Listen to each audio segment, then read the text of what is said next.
You can do it by controlling your voice, by doing as I'm doing now. Get it a bit more sing-songy and chanty. And you can watch people's breathing and pace your phrasing so that you can start cooling them down, getting them into a light trance.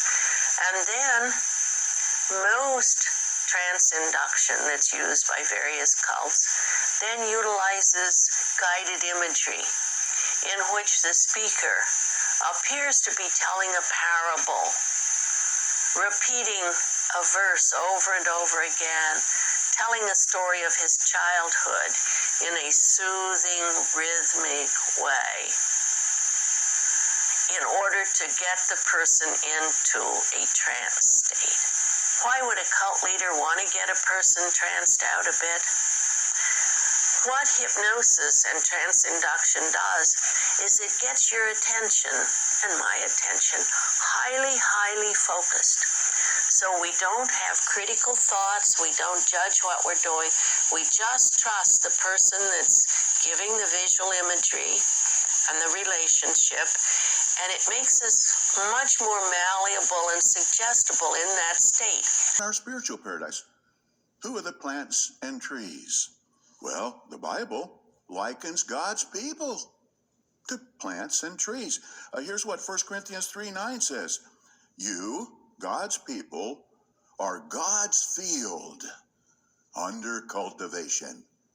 Or think of Isaiah 61:3.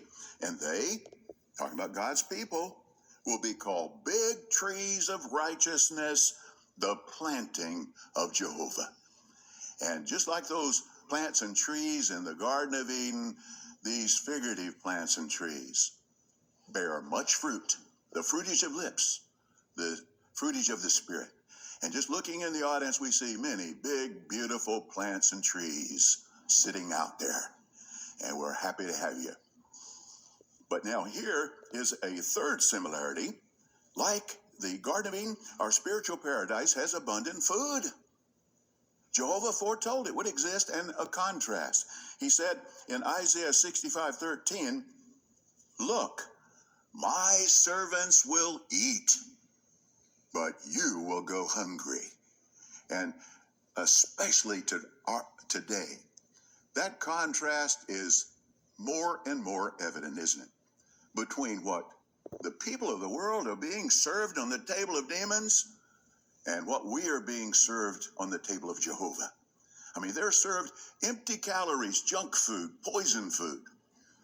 But we have a smorgasbord of spiritual things, don't we? We have these not only nutritious, but delicious things served in our publications, meetings, assemblies, conventions, jw.org, more recently, JW Broadcasting. This is JW Broadcasting from the world headquarters of Jehovah's Witnesses. You can see I'm still working on that.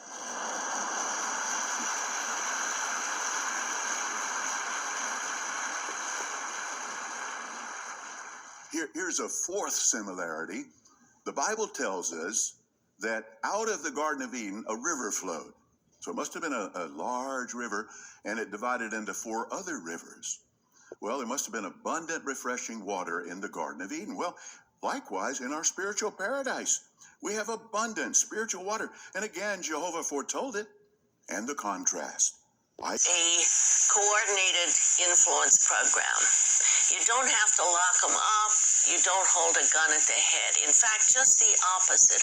A smiling big brother effect is far more effective.